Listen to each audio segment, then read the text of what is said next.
My audience members, Hi, I'm Will. Hi, I'm Maddie. and I'm Corbin Christopher. Have you ever wanted to go deep sea fishing, but you're in Oklahoma?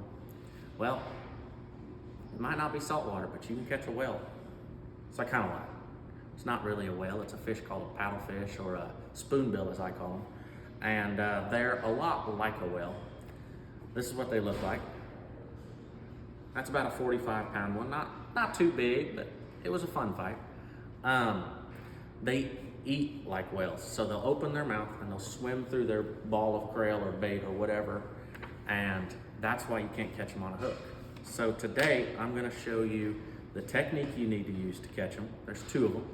I'm also gonna show you what gear you'll need to use and how to tie up your hook and your sinker.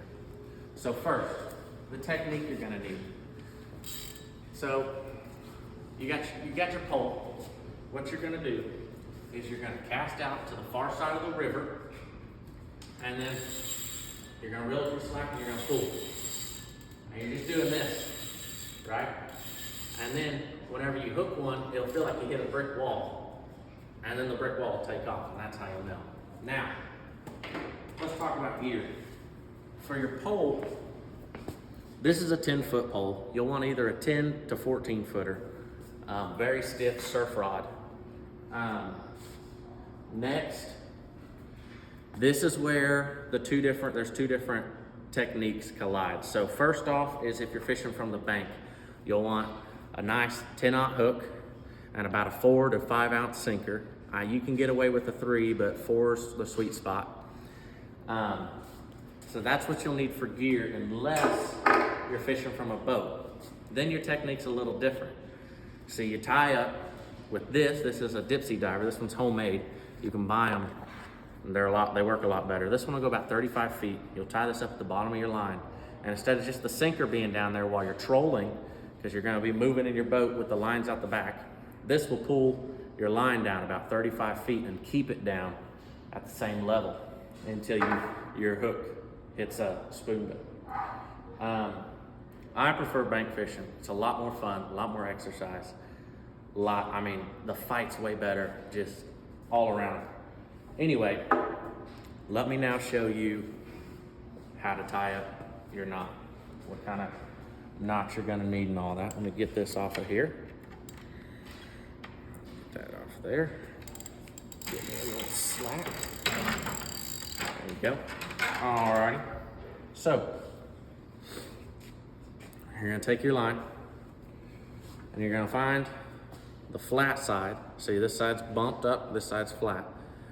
And you're gonna go in on the flat side and you're gonna pull through, and you want a lot of room. So I'm gonna pull, that's probably 4 foot or so. Then come in close here. It's gonna be hard for them to see on this one. Then you're gonna take your line and you're gonna grab it at the eye and you're gonna twist.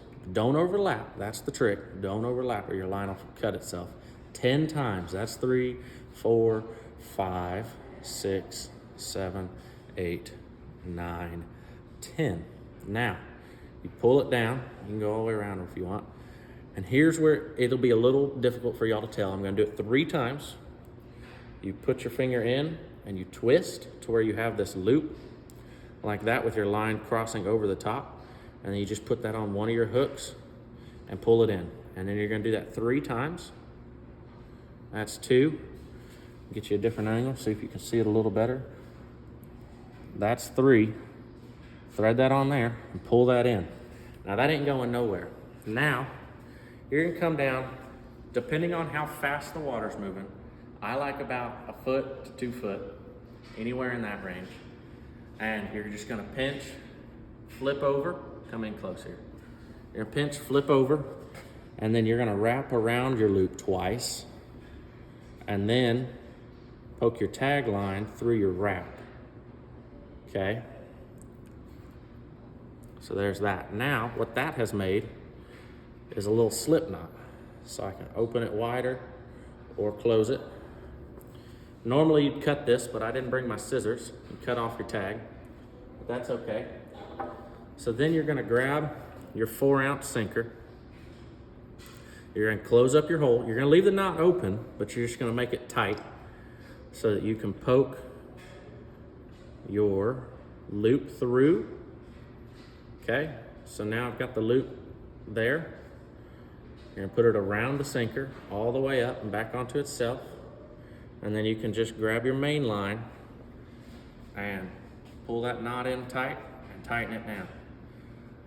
And that is everything you're gonna need to catch a spoonbill.